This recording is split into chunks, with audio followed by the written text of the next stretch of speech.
At breakfast, my 4-year-old son asked my wife, "Mommy, when is that funny uncle coming back?" He gave me a toy car. I didn't say a word. I just started counting. The visits, the transfers, the lies. By the time she figured out I knew, it was already too late for her to run. My name is Clayton Merritt. I'm 48 years old, and I've been working this land since I was 19. 700 acres of soybeans and corn outside of Millhaven, Indiana. My grandfather started it. My father kept it going, and I poured the best years of my life into making it something worth passing down. I built the farmhouse addition with my own hands, dug the irrigation trenches myself, drove the tractor through ice storms because the fields don't care about your feelings. I married Bridget 6 years ago. She was from town, a bookkeeper at a local firm, sharp and pretty and full of energy that I thought would balance out my quieter nature. She knew what she was getting into. A farmer's wife isn't a glamorous life. Early mornings, muddy boots at the door, seasons that dictate everything. For a while, she seemed fine with it. More than fine. Then somewhere around year 4, something in her started pulling in a different direction, and I was too busy watching the weather to notice. I should have noticed when she started driving into town more. 3, 4 times a week, said it was errands, said it was a yoga class she'd signed up for. I never questioned it. That was my first mistake. Not the last, but the first. That Tuesday morning in April started like any other. I'd been up since 5, checking moisture levels in the south field after a heavy rain. Cooper, our 4-year-old, was already at the kitchen table when I came in, still in his pajamas, pushing a toy truck back and forth across the wood grain. Bridget stood at the counter scrolling her phone, barely looking up when I walked in. I poured coffee and sat across from my son. He had my eyes, gray and serious, but his mother's energy, always moving, always reaching for something. "Daddy, watch this," Cooper said, and launched the truck off the edge of the table. I caught it before it hit the floor. He laughed like that was the funniest thing he'd ever seen. Then he looked up at Bridget with that wide-open honesty that only 4-year-olds have. "Mommy," he said, "when is that funny uncle coming back?" He gave me a toy car and I want to play with him again. The kitchen went quiet. Not gradually. Instantly, like someone had cut the sound feed. Bridget's phone stopped moving in her hand. Her shoulders went rigid under her sweater. She didn't turn around right away, and when she did, her face had that careful, rehearsed stillness that I'd later learned to recognize as damage control. "What uncle, baby?" Her voice came out lighter than it should have. "The one who laughs loud," Cooper said, perfectly innocent, already reaching for his cereal. "He has a red truck. He'll let me sit in it." I watched Bridget's jaw tighten. She looked at me. Just a flash, less than a second, then back at her son. "That's just a friend of Mommy's from work, sweetheart," she said. "He won't be coming by anymore." Something cold moved through my chest. Not anger. Not yet. Something quieter and more dangerous. The feeling of a man who realizes he's been the last to know something important. I didn't say anything. Didn't ask. I just sat there with my coffee going cold and watched my wife pretend that nothing had just happened. She was good at it. Practiced. After Cooper finished breakfast, she took him upstairs to get dressed, and I stayed at the table. The toy truck was still sitting near my elbow. Small, red, metal wheels. Not something we bought him. I turned it over in my hands. No brand mark on the bottom.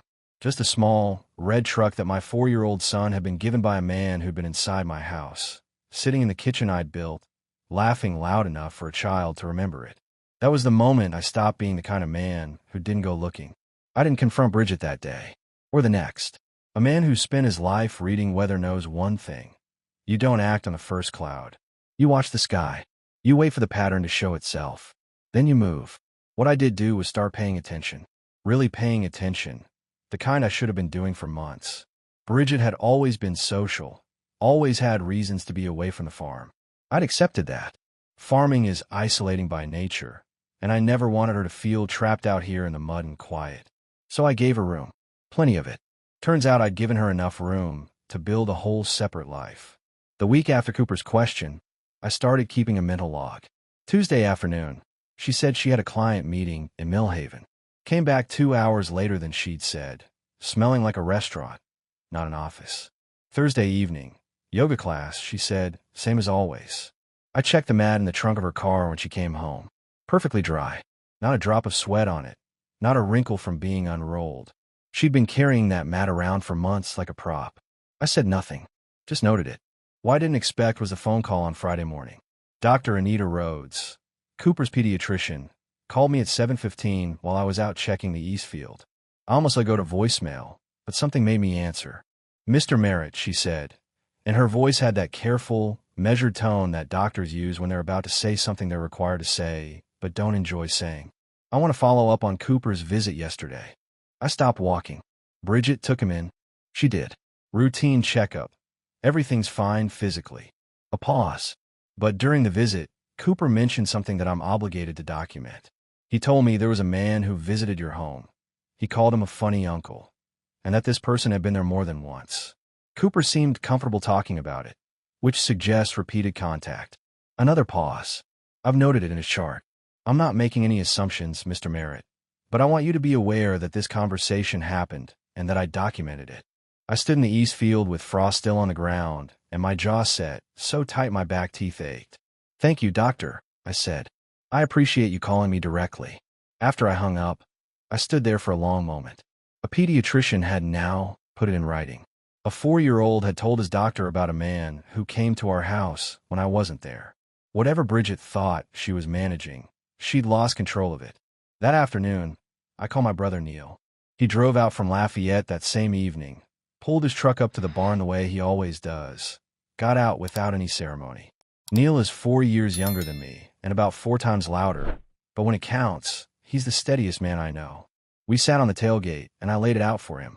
Cooper's question at breakfast, the dry yoga mat, the late returns, the pediatrician's call. Neil listened without interrupting. When I finished, he was quiet for a long moment.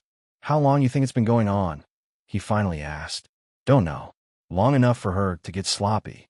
"You need a name," Neil said. "You need to know who he is before you do anything else." He was right. A red truck. A loud laugh. A man who gave my son a toy car, like he was trying to win him over. That wasn't a casual friendship. That was a man making himself comfortable in a place he had no right to be. Neil suggested Russell Donovan, a former state investigator who'd gone private 6 years back. Said a colleague at his firm had used him in a custody case. Thorough, discreet, no drama. I called Russell the next morning. He answered on the second ring, asked 3 questions, and told me he could start within the week. What I didn't know yet was how far ahead Bridget already was. 2 days later, my neighbor Otis Graves came over at dusk. Otis is a 71, widower, been farming the land adjacent to mine for 40 years. He doesn't talk much, and he doesn't visit without a reason. He came to the porch, turned his cap in his hands once, and looked at me straight. "Clayton," he said, "I've been seeing a silver Ford F-250 parked down your back road a few times a week. Sits there an hour, sometimes 2, then leaves before you be getting back. Been going on since January. January. For months. You get a plate?" I asked. Otis reached into his shirt pocket and handed me a folded piece of paper. "Neat handwriting. Full plate number." "Didn't know if I should say something," he said. "Didn't feel right to stay quiet any longer." I looked at that plate number for a moment, then folded the paper and put it in my pocket. "You did right, Otis," I told him. "You did exactly right." He nodded once, put his cap back on, and walked back across the field without another word. That's the thing about good neighbors. They don't make a production of it. They just show up when it matters. I went inside, put the paper on the kitchen table next to the red toy truck, and sat there in the quiet of my own house. For months, that silver truck had been parking down my back road since January while I was out working the land that was supposed to give my son a future. I picked up my phone and texted Russell Donovan the plate number. Then I started making a list of everything I needed to know. Russell Donovan ran the plate in 48 hours. William Holloway, 38 years old, regional sales manager for an agricultural equipment company based out of Indianapolis. Drove a silver Ford F-250. Married. Wife's name Tara. 2 kids of his own. He covered a territory that included Millhaven, which meant he had a legitimate professional reason to be in the area. A legitimate professional reason that Bridget had apparently turned into something else entirely. Russell sent me a photo, along with the report. Holloway was broad-shouldered, easy smile, the kind of man who looked comfortable everywhere he went. I stared at that photo for about 30 seconds, then put my phone face down on the workbench and went back to fixing the tractor's hydraulic line. Some men fall apart at that moment. I've seen it happen to neighbors, to cousins, to guys I went to high school with. I understand it. But falling apart doesn't protect your land, and it doesn't protect your son. So I kept my hands busy and let my mind work. Russell had more. Over the following 10 days, he documented 5 separate visits. Holloway's truck coming down the back road while my truck was gone, staying between 90 minutes and 2 hours, leaving well before I'd be returning from the fields. Otis had been right about the pattern. Russell photographed it. He also found something I hadn't expected. Holloway had been posting on Instagram. Nothing explicit. He was smarter than that. But there were photos. A farmhouse porch with a rocking chair I recognized. A mug of coffee on a windowsill with the east field visible through the glass behind it. One photo captioned, "Where I feel most at home," with a sunset that could only have been taken from my property. My property. My porch. My field. Russell pulled the post before I could say anything about it. Screenshots first, then flagged for preservation. He'd done this before. I forwarded everything to Grant Fuller, my attorney, on a Thursday afternoon. Grant called me back within the hour. "This is solid," Grant told me. "Documented visits, timestamps, photographic evidence placing him on your property. Combined with the pediatrician's chart notation, you're in a strong position." He paused. "Has she done anything with the property or finances that you've noticed?" I hadn't looked. I started looking that same evening. It took me 2 hours going through our joint accounts and the farm's business records before I found it. Bridget had set up a sole proprietorship 6 months ago, a bookkeeping consulting LLC, registered to our home address. On its own, that wasn't alarming. She had the background for it. But when I pulled the business credit card statements, I saw charges that had nothing to do with any consulting work. Restaurant bills, hotel stays in Indianapolis, a weekend charge at a lodge near Bloomington, all run through the business account, all technically tied to our shared assets. I sat at the kitchen table with those printouts spread in front of me until the clock on the wall read midnight. The next morning, I drove into Millhaven and met with Dorothy Payne. Grant had referred her, forensic accountant, 68 years old, worked financial fraud cases for 30 years before going independent. She wore reading glasses on a beaded chain and brought a legal pad the size of a small door. She looked at what I'd found, asked me 12 questions in rapid succession, and then leaned back in her chair. "There's more here than personal spending," Dorothy said evenly. "This LLC has access to your farm's operating account as a linked account. If someone wanted to move money before a divorce filing, this structure would make it very easy to do." The word divorce sat on the table between us like a stone. "Can you trace where everything went?" I asked. "I can trace everything," she replied. "Give me 2 weeks." I drove home with the windows down, cold April air sharp on my face, and stopped at Otis's fence line on the way up the drive. He was already outside, like he'd been expecting me. I told him what I'd found. Not all of it, just enough. Otis listened, nodded once, and reached into his jacket pocket. He handed me a small notebook, spiral-bound, the kind you buy at a gas station. Inside, in his careful handwriting, were dates and times going back to January.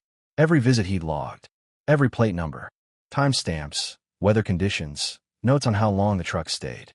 3 months of documentation. A 71-year-old man had been keeping records for 3 months because he knew something was wrong and he didn't know how else to help. My throat tightened in a way I hadn't expected. "Otis," I said, "you didn't have to do this." He looked at me with those steady gray eyes. "Cooper's going to need his father to win this," he said simply. Figured I'd do my part.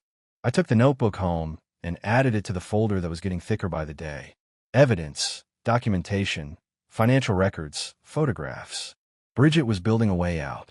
I was building a wall she couldn't get through. Dorothy Payne called me on a Wednesday morning, 11 days after our first meeting. "Mr. Merritt," she said, and I could hear papers moving on her end, "I need you to come in. Today, if possible." I was there by 10.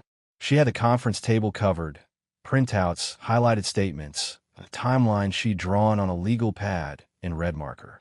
She walked me through it methodically, the way a surgeon explains a procedure.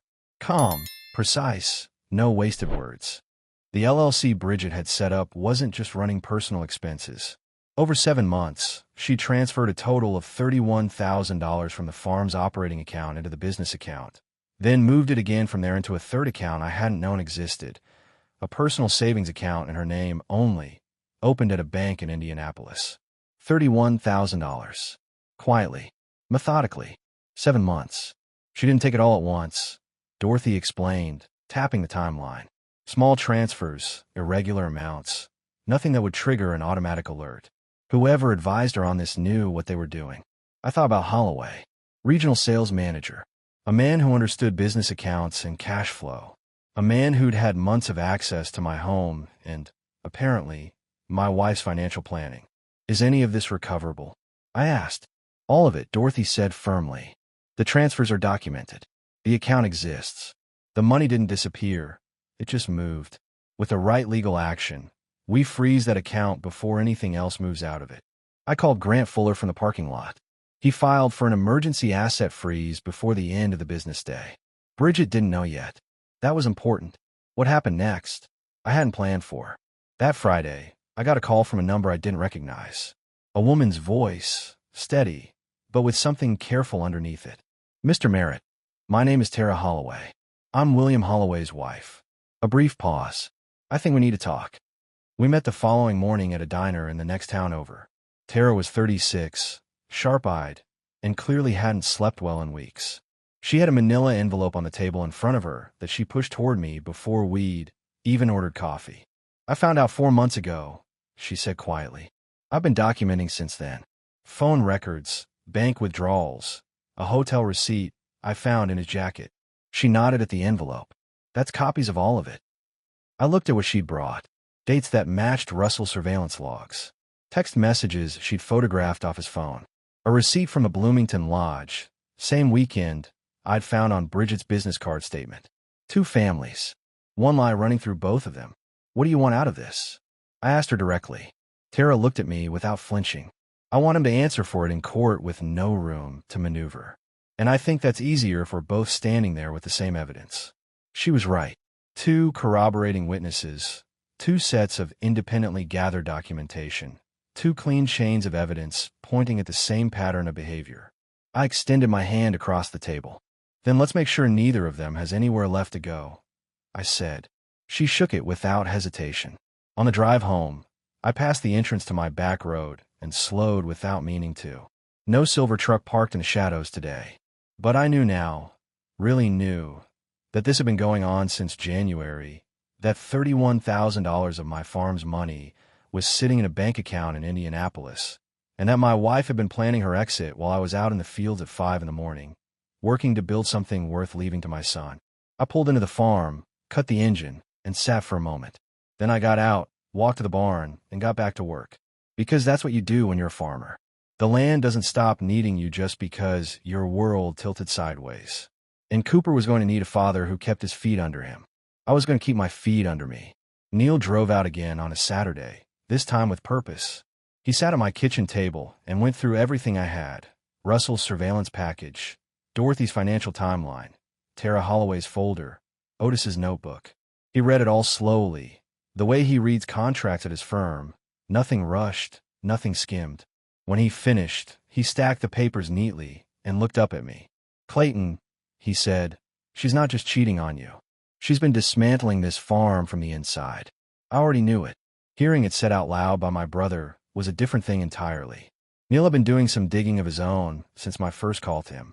He talked to people in town, quietly, carefully, the way you do when you don't want to tip your hand. What he'd found made the back of my neck burn. 3 of Bridget's closest friends had known about William Holloway. Not suspected, known. Jenna Marsh, who ran the flower shop downtown. Paula Hendricks, who Bridget had lunch with every other week for 2 years. And Kevin Sloan, the husband of Bridget's college roommate, who'd apparently seen Holloway and Bridget together at a restaurant in Indianapolis 6 months ago and said nothing to anyone except his wife, who said nothing to me. 3 people, inside our social circle, carrying a secret that belonged to me and to Cooper, and choosing to protect her instead. I thought about every conversation I'd had with Jenna at the farmer's market, every time I'd waved at Paula across a parking lot, every holiday gathering where Kevin Sloan had shaken my hand and looked me in the eye. I called each of them, one at a time. No anger in my voice, just clarity. I know you knew, I said to each of them. I'm not calling to argue about it. I'm calling because I want you to know that I know, and that it won't be forgotten. Jenna stammered. Paula cried. Kevin tried to explain himself for about 90 seconds before I thanked him for his time and hung up. Then I sat on the porch and let the anger burn off in the cold air. Bridget came home that evening from wherever she'd been and found me at the kitchen table with a cup of coffee and the kind of silence that has weight to it. She stood in the doorway for a moment, reading the room the way she always did, and I watched something uncertain move across her face. "Hard day?" she asked, casual, hanging her keys on the hook. "Educational," I said. She looked at me for a half-second longer than she should have, then went to check on Cooper upstairs.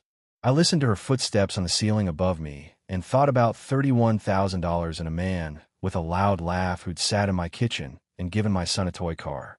The next morning, Otis knocked on my barn door just after 7. He wasn't alone. Standing behind him was a woman I didn't recognize, mid-40s, business clothes, carrying a leather briefcase. Otis introduced her as Janet Pruitt, a reporter from the regional agricultural news outlet. But she wasn't there for a story. She was there because she was Otis's niece and because she'd spent 15 years before journalism working in real estate law. "Uncle Otis told me what's happening," she said directly, no preamble. "I want to help. Not professionally, personally. I've seen this exact financial structure used before. An LLC linked to a farm operating account. Small transfers over time. I can help you document the legal exposure and language your attorney can use immediately." I looked at Otis. He just shrugged with that quiet dignity of his. "Figured you needed someone who speaks the right language," he said. Janet spent 3 hours at my kitchen table with Dorothy Payne's reports and a fresh legal pad. By the time she left, she drafted a 6-page memo outlining the exact statutes under which Bridget's financial maneuvers constituted civil fraud. Grant Fuller called it the cleanest layup he'd ever been handed. What I didn't know yet was that Bridget was already moving. Russell called me that afternoon. He'd been running background on Holloway as a matter of course, and he'd found something new. Holloway had been to a real estate attorney's office in Indianapolis twice in the past 3 weeks. The attorney specialized in property transfers. I called Grant before Russell had even finished talking. Grant filed a formal lease pendens on the farm property by the end of business that day. A legal notice that the property was under dispute and could not be transferred or encumbered without court approval. Bridget had been 2 steps from the door. Now the door had a lock on it she couldn't open. That evening, I stood at the fence line watching the last light fade over the south field. 700 acres. My grandfather's hands had first turned this soil. My father's had kept it going through droughts and downturns. Mine had expanded it, modernized it, prepared it for Cooper to inherit someday. Nobody was taking it. Not Bridget. Not Holloway. Nobody. I went inside, checked on my son asleep in his dinosaur print pajamas, and sat on the edge of his bed for a minute in the dark. "We're going to be fine, Bud," I said quietly. He didn't wake up, but I meant it more than I'd meant most things in my life. The legal separation filing landed on a Tuesday morning. Grant called me before Bridget had even left the house. Her attorney, Lorraine Kane, 45 years old, sharp as a blade and twice as cold, had filed a 30-page motion that accused me of financial control, emotional manipulation, and what she called systematic isolation of a vulnerable spouse. She was asking for the farmhouse, primary custody of Cooper, and spousal support. I read the summary Grant emailed me, standing in the barn, mud on my boots, morning chores half done.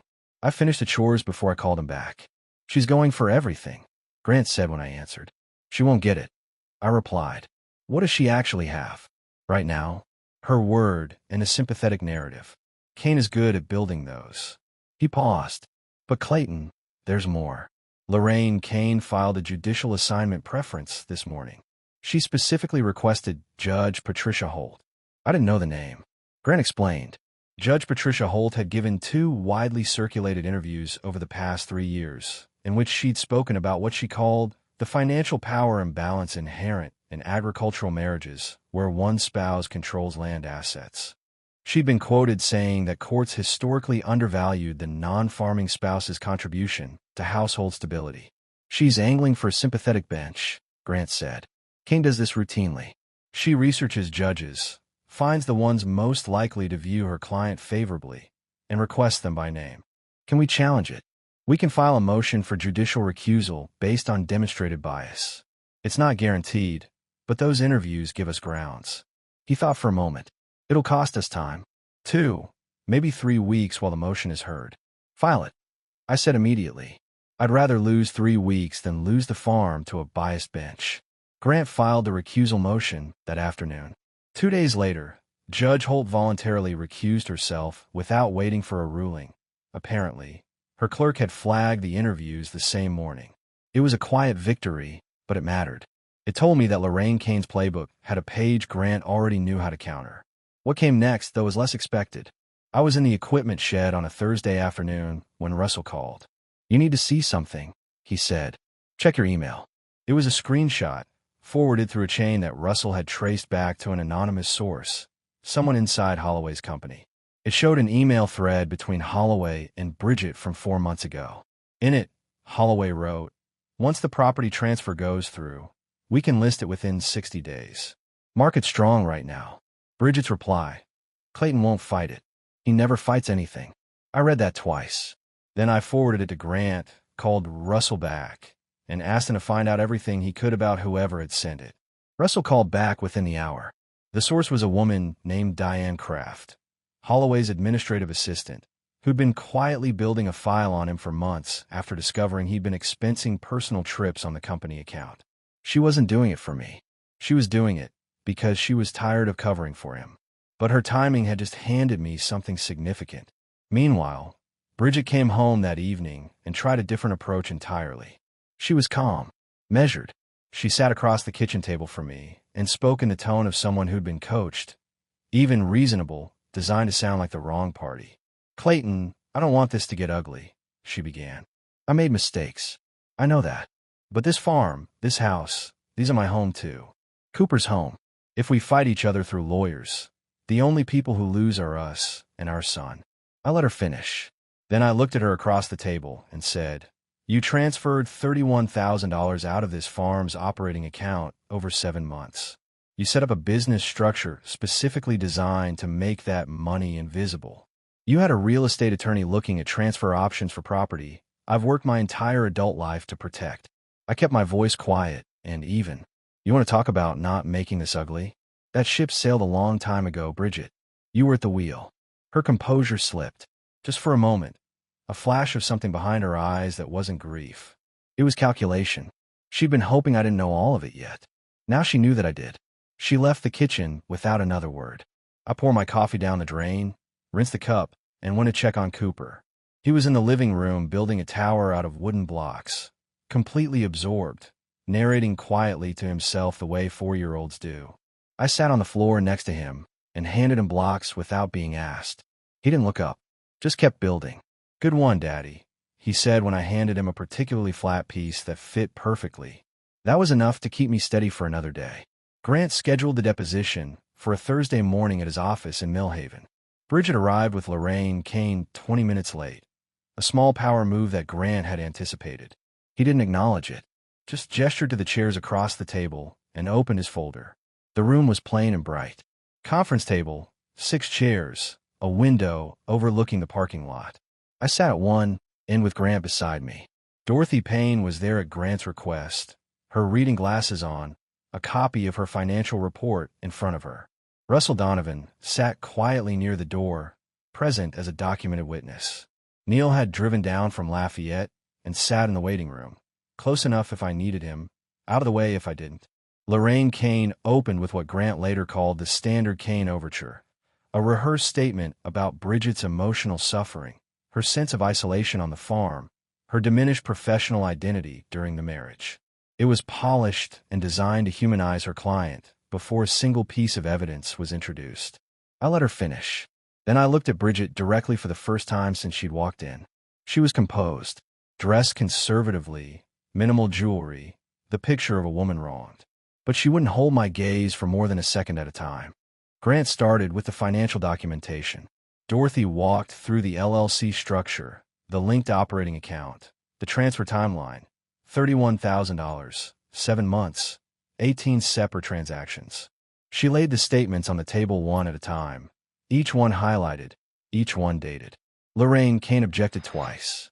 Grant overruled her both times with case citations he'd clearly prepared for exactly those objections. Then Grant introduced the deposition question that changed the temperature in the room entirely. "Mrs. Merritt," he said, "were you and your husband operating under any form of agreed arrangement that permitted outside romantic relationships?" Lorraine Kane's hand went up immediately. "Objection. Relevance. It's directly relevant to the claim of emotional neglect," Grant replied evenly. "If Mrs. Merritt is alleging that her husband failed to meet her emotional needs, the nature of the marital arrangement is material." The objection was overruled. Bridget looked at Kane, who gave her a barely perceptible nod. "We had an understanding," Bridget said carefully. "An unspoken one." I kept my face still. Grant made a small note. "An unspoken understanding," Grant repeated. "Mrs. Merritt, I'd like to show you Exhibit 14. He slid a printed email across the table. Bridget's message to Holloway from 8 months ago, recovered by Russell from a device backup. The one where she'd written, "He has no idea, and he won't. He trusts too easily. Always has." Bridget's composure didn't shatter, but it bent, visibly, like a board under too much weight. "That doesn't represent," she started. "It was sent from your personal email address at 11:14 on a Tuesday evening," Grant said. "Is that your email address, Mrs. Merritt?" A long pause. "Yes." "Then the record will reflect that the alleged unspoken understanding was not, in fact, understood by Mr. Merritt." Lorraine Kane called for a recess. They stepped out for 12 minutes. When they came back, something in Bridget's posture had shifted. The careful performance had a fracture running through it now, the kind you can't seal back up. Grant introduced the property documentation next. The real estate attorney's office visits. The lease pendants filing. The transfer structure Dorothy had identified. Kane tried to reframe each piece. Grant dismantled each reframe methodically, without heat, without theater. He'd been doing this for 26 years, and it showed. By the time they left, Lorraine Kane was no longer leading with the wronged wife narrative. She was managing damage. In the parking lot afterward, Grant put a hand on my shoulder. "She came in thinking she had leverage," he said. "She doesn't. Not anymore." Neil was waiting by my truck. He'd seen their faces as they walked out. "How bad was it?" he asked. "Bad enough," I said. "For her." We drove back to the farm in separate trucks. I stopped at the top of the long driveway and looked down at the land spread out below, fields greening up now that spring had dug in, the barn roof catching the afternoon light, the house where Cooper was with his babysitter, probably running trucks across the kitchen floor. 700 acres. 3 generations of work. Nobody was getting this. Not today. Not ever. The final hearing was set for a Monday. Grant called it a settlement conference, but we both knew what it really was. The moment when Bridget and her attorney would either accept the terms or watch Dorothy Payne walk a judge through $31,000 in fraudulent transfers line by line. They accepted the terms. The morning of the conference, I wore my good shirt, the one I saved for church and funerals, and drove into Millhaven with Neil riding shotgun. We didn't talk much. Didn't need to. Bridget and Lorraine Kane were already seated when we arrived. Tara Holloway's documentation had been submitted as corroborating evidence the prior week. Her attorney had coordinated with Grant, and the hotel receipts, phone records, and credit card statements had been formally entered in the record. Holloway himself was facing a parallel proceeding in Indianapolis, and from what Tara's attorney had communicated, he was in no position to be anyone's ally. Dorothy laid out the financial summary first. $31,000 transferred. Emergency freeze had preserved it. The personal savings account in Indianapolis held $28,000 of it. 2 transactions had already cleared before the freeze hit, totaling $3,000 that had gone to a restaurant billing account linked to Holloway's personal credit card. Grant placed the settlement terms on the table. Full legal and physical custody of Cooper to me, with Bridget receiving structured supervised visitation until she completed a court-approved family counseling program. The farm, land, equipment, structures, and operating accounts remained entirely in my name, with no claim. The $31,000 returned in full, drawn from the frozen account, with the remainder covered by the liquidation of Bridget's personal vehicle and a structured repayment plan on the balance. No spousal support. The farmhouse was mine. Lorraine Kane went through the motions of pushing back. She tried 3 angles in 20 minutes. Grant had documented responses to all 3. After the second recess, Kane leaned over Bridget and spoke quietly for about 90 seconds. Bridget stared at the table. Then she picked up the pen. She signed without looking at me. The room cleared out quickly after that. Kane left first, efficient and expressionless. Bridget gathered her things slowly, like a woman moving through water. At the door, she stopped, turned back, looked at me, really looked at me, for what felt like the first time in years. "I didn't think you'd fight this hard," she said. Her voice was quiet, no performance in it. I met her eyes. "Then you never really knew me," I replied. She left. The door closed behind her. Neil stood up and put a hand briefly on my shoulder without saying anything. Dorothy packed her files with the brisk satisfaction of a woman who'd done exactly what she'd been hired to do. Grant shook my hand and told me his office would handle the paperwork. I walked out into a sharp May afternoon, stood on the sidewalk for a moment, and breathed. On the drive home, Neil finally spoke. "You good?" "Getting there," I said honestly. Cooper was in the yard when I pulled up, sitting in the dirt near the fence, doing something deliberate and focused with a collection of rocks and sticks. He looked up when he heard my truck and stood, brushing his hands on his jeans with that serious little face of his. I got out and crouched down to his level. "Hey, bud." "Hey, Daddy." He held up a rock. "I made a barn." I looked at the arrangement of sticks and stones in the dirt. It did look something like a barn, if you used generous imagination. "That's a good barn," I told him. He nodded, satisfied, and went back to his construction. I sat on the porch steps and watched my son build things out of whatever the ground offered him. The same land his great-grandfather had first broken, the same sky overhead, the same light at the end of the day. Whatever Bridget had thought she was taking from me, she never touched the part that mattered most. The $31,000 came back in 3 installments. The first, $28,000, cleared within a week of the settlement signing, drawn directly from the frozen Indianapolis account. The remaining $3,000 came through a court-monitored payment arrangement tied to the sale of Bridget's car. She bought a used Honda with what was left. I didn't ask, and I didn't care. The money went back into the farm's operating account where it belonged, and Dorothy Payne filed a closing report that Grant kept on record. William Holloway's situation unwound separately and without any involvement from me. Tara's attorney had filed a parallel divorce proceeding in Indianapolis, and the documentation she'd assembled, combined with what Russell had gathered, left Holloway very little room to negotiate. His company, once they became aware of the personal expenses he'd been running through his company card, quietly terminated his employment. He lost his salary, his territory, and his professional standing inside of 6 weeks. Tara kept the house and primary custody of their children. The last I heard through Grant, Holloway had relocated to another state. Bridget moved into a rental in Millhaven. She completed the first phase of her court-required counseling program, and her supervised visitation with Cooper began on schedule, 2 afternoons a week at a neutral location, with a coordinator present. Cooper handled it the way 4-year-olds handle most things, by adapting faster than the adults around him expected. He never asked about the red toy truck again. At some point it disappeared from the kitchen table, and I didn't go looking for it. Neil drove out every other weekend for the first 2 months. We worked the fields together on Saturday mornings, ate lunch on the porch, argued about football with the comfortable ease of brothers who'd found their way back to each other through something hard. He'd been right about everything, and he didn't once remind me of it, which is the mark of a man worth keeping close. Otis remained what he'd always been, the best neighbor a man could ask for and the least interested in recognition for it. I bought him a new tackle box in June, a good one, with organized trays and a solid latch. Left it on his porch without a note. He never mentioned it. Neither did I. We both knew what it was for. Dorothy Payne sent a handwritten card after the case closed. 3 sentences. The last one read, "Your son is fortunate to have a father who keeps his accounts honest." I pinned it to the corkboard in the farm office, next to the planning schedule and the equipment maintenance log, where I'd see it every day. The summer came in hot and dry, the way Indiana summers do.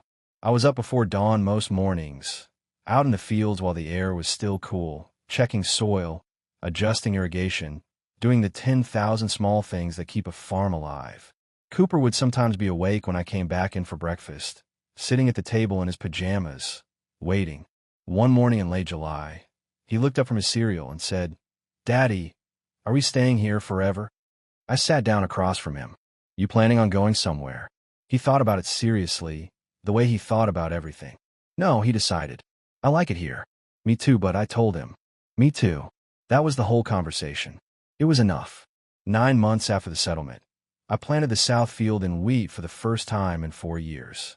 It was a rotation decision, practical and overdue, but it felt like something more than that on the morning I ran the first pass with the seeder.